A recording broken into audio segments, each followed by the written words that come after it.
We're in conversation with billionaire investor Mr. Prem Watsa, the founder of Fairfax Holdings, and Kamesh Goyal, the founder of Digit Insurance, one of India's unicorns. Thank you both very much for talking to Moneycontrol.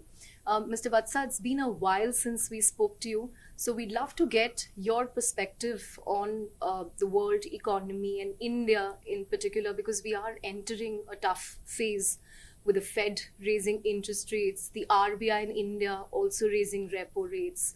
What impact is this likely to have on investing sentiment and deal making going forward? So, as you know, we are long-term investors, so we don't look at every wiggle, right? But I'm really very excited about the opportunity in India. I think the opportunity in India is huge.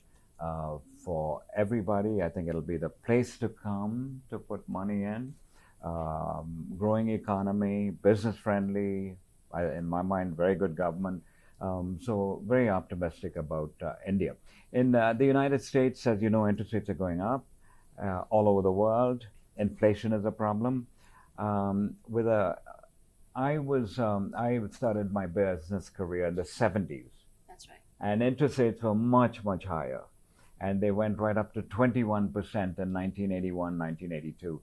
I don't think that'll happen here, but we're at 3% for 10-year bonds, so in the U.S. Treasuries. So there's a long ways to go before the economy gets derailed, but the economy can slow. We look through all that and take a long-term view. Right. In fact, in your recent annual general meeting, you described India as a top investment spot.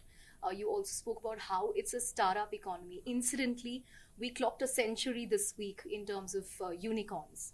So India now has 100 Wow, unicorns. wow. Right. He was the first one in 2021. Yeah. So what potential do you see in terms of the new economy? So the unicorns, it's fascinating. The big advantage of that is that you don't have to go to IIM Ahmedabad or IIT Madras. You can be the lowest caste, but if you got a good idea, you got the opportunity to build a good company. So you got 100 unicorns, and you'll have a ton more in India. And I'm just so optimistic because it provides opportunity for the common person. For a person who hasn't gone to the best schools, best universities, you have the ability to build a company. And many companies like that will happen. That's the experience in the United States and Canada. People Right. with no background, but a good idea, hardworking, passionate about what they do, can build a company. Right. That's happening in India. Right, and Digit has been, one of your big success stories as far as India is concerned. Exactly right. So, how will you unlock value in Digit going forward? I think you recently told analysts you're looking to for regulatory approvals to hike stake, if I'm not mistaken. So, we don't look at it like that. We're building a very good company. Kamesh is building a very good company over the long term, and when there was extra money, because the company is so good, there was a whole lineup of people wanting to provide capital. And so Kamesh has been able to do that.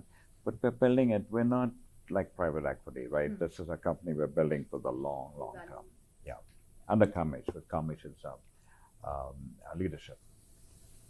Mr. Goyal, my question to you is mainly, FY22 has been a really good year for Digit in terms of gross written premiums, in terms of revenues as well. How will the next 5 years or so be? What will be the change that we will see in terms of Digit's trends? So currently motor takes up most of your share. Will you consider life insurance as well? Will health become a bigger part? What is the plan there? So thanks a lot. Last year has been great.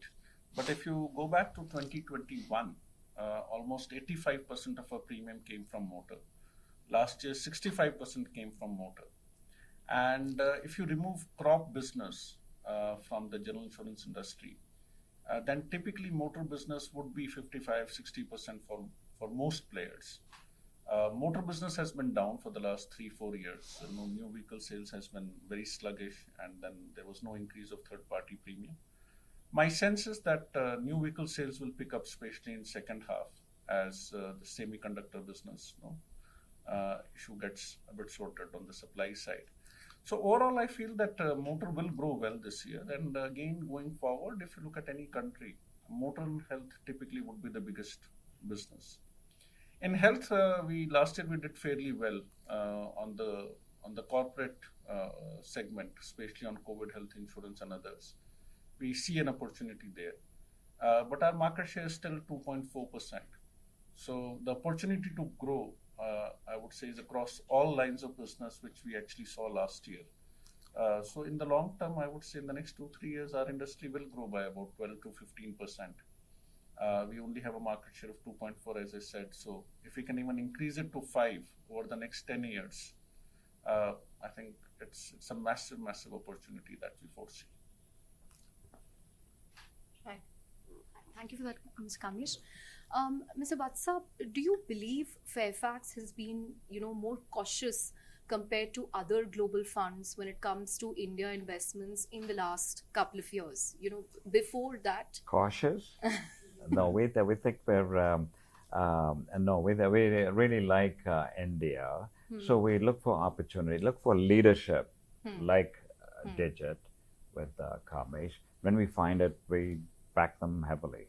Right, and you've sort of, you're there across from airports to banks to Digit to I think IFL Wealth and NSE and more. Where do you see the next pocket of opportunities? So the commonality of all of that, you might say, how can you go from insurance to airports to IFL? Commonality is you have tremendous leadership on each of those businesses.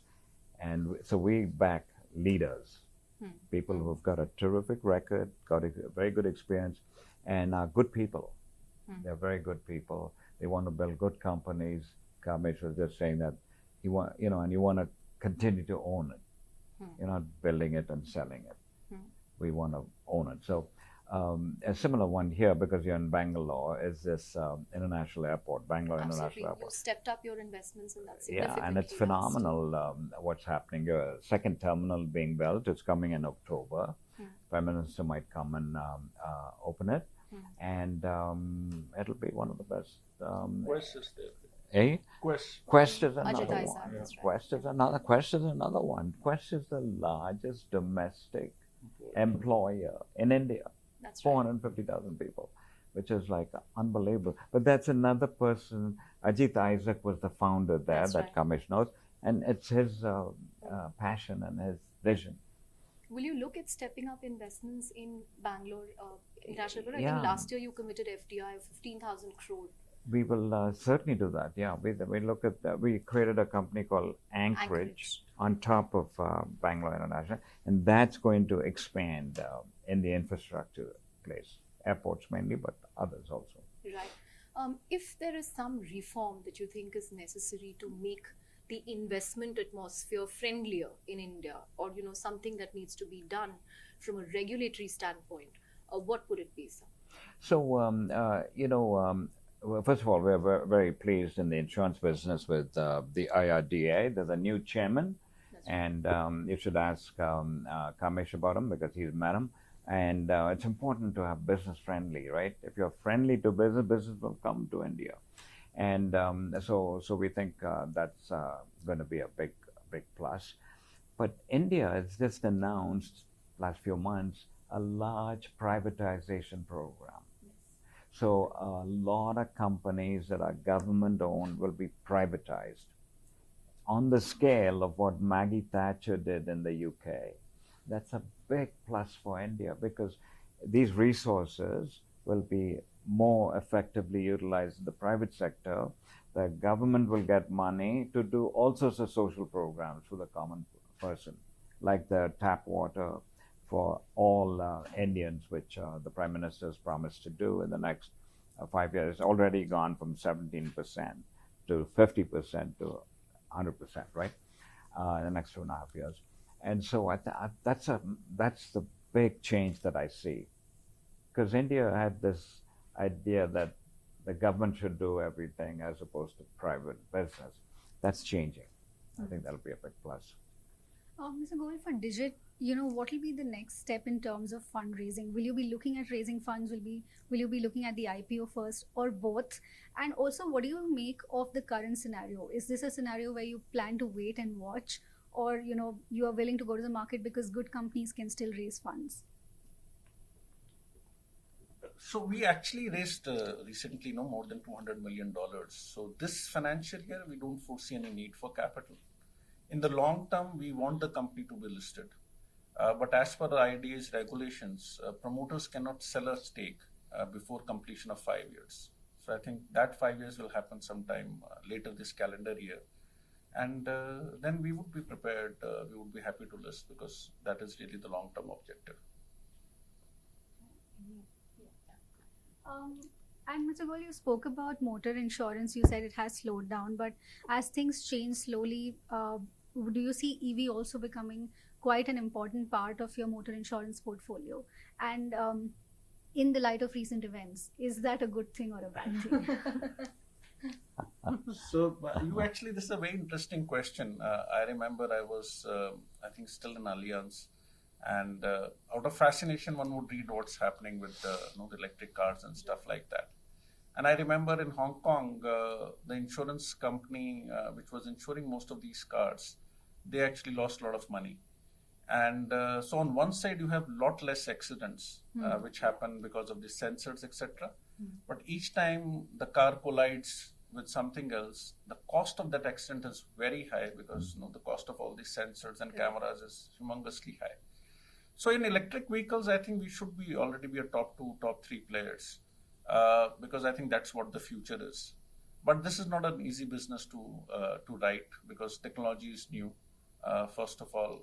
Secondly, I think one thing which people miss, but I would say when you should try any electric vehicle, the acceleration in electrical vehicles can be significantly more than the combustion vehicles. And which basically means that the chances of an accident actually could be more, because it's like sudden acceleration. In 0 to 3 seconds, you touch 70 kilometers per hour. Right now, we're working with almost all players in this segment, in commercial vehicles and two-wheelers and all this segment. And I'm sure, I think, with the learning and working together, we would be able to find a solution which works for customers. But it's not as simple as people assumed it to be. I think if you go and ask insurance companies either in US, Hong Kong, etc., insurance companies have lost tons of money on the self-driven cars and electric cars and stuff like that. Mr. Watsa, I wanted to ask you about 2 of your investments in particular. NSE, are you kind of frustrated by the delay in approvals for the IPO? Oh, for the National Stock Exchange. Yeah, but we're an investor, but we really don't know when the approvals will come. I think that's what they plan to do, but we don't know the timing. Right. And Catholic Syrian Bank, considering the RBI has said that the promoter stake for banks, private banks, has to come down to 26%. Yeah.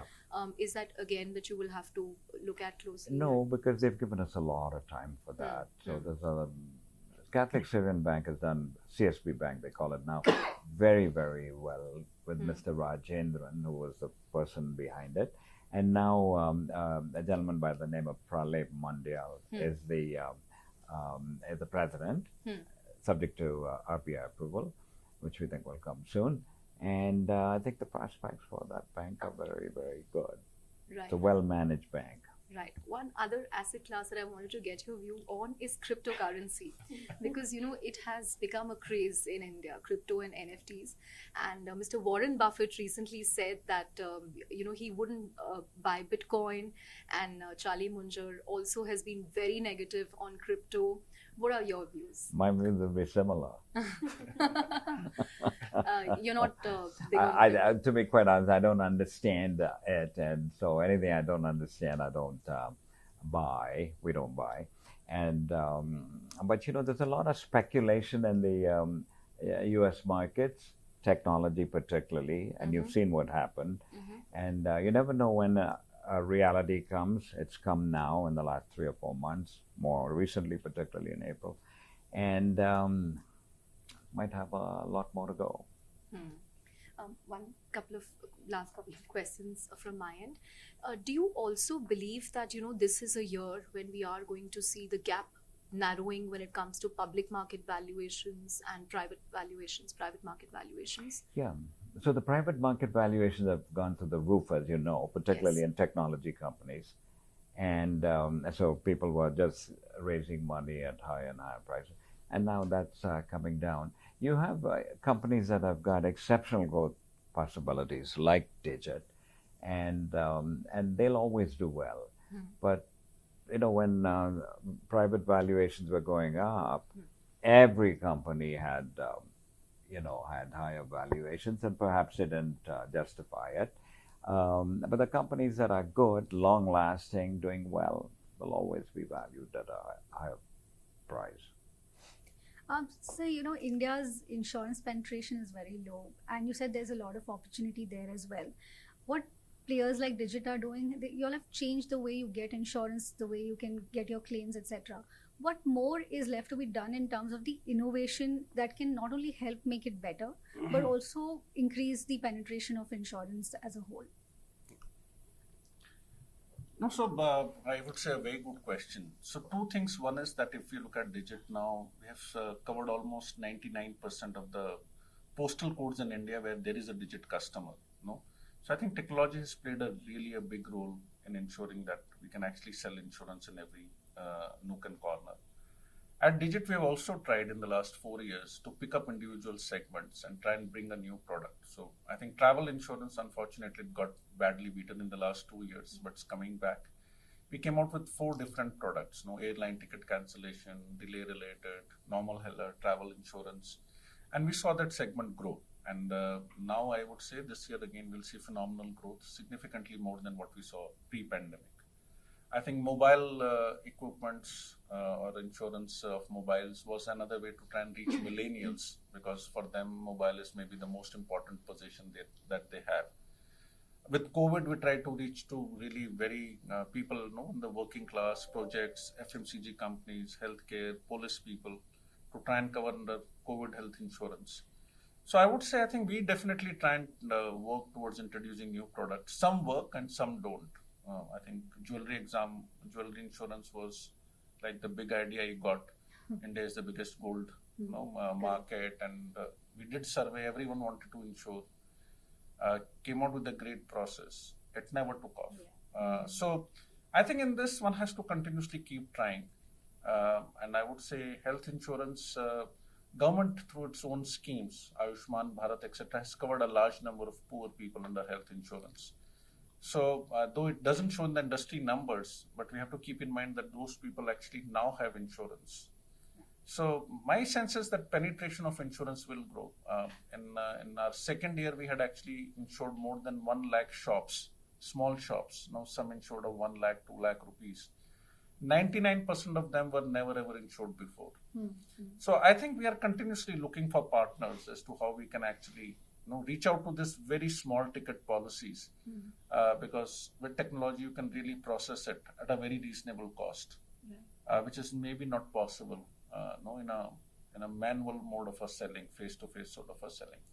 But a lot more work needs to do. I think 20 years back, I remember when sector was opening up, 22, we used to say penetration of general insurance is 0.9%. Last year it was 0.97 because the GDP had degrown. Otherwise, we are still at 0.9%. So the scope is huge. But we as an industry, and I would say as Digit also, we have to do a lot more in terms of trying to come out with new distribution models. Mr. Watsa, do you expect any of your India portfolio companies to IPO this year? No plans. You never know till the time is right, and if they need to do it. But no. Because I think Seven Island Shipping had applied, if I'm not mistaken. No plans that I can share with you. Yeah. As you look forward to this year and the next, will you, be more cautious in light of the new normal, the new environment, or will you, go after pockets of opportunity in terms of, the overall what worries you and what gives you optimism in the current environment? So with 36 years, if you had asked me, we started with a very small company, we've become pretty large, and I never knew 36 years ago, 20 years ago, 10 years ago, 5 years, what will happen in the future. So we say jokingly that our strategic plan is to wait for that telephone to ring. So when it rings, we pick it up and some opportunity comes. So we just play it by ear and wait for opportunity to come our way. Great. On that note, thank you both very much for No, talking thank you to very much. Very Moneycontrol. nice to Thank meet you. Thank And you good to very meet you much. too. It was a very good Very nice to meet you. conversation.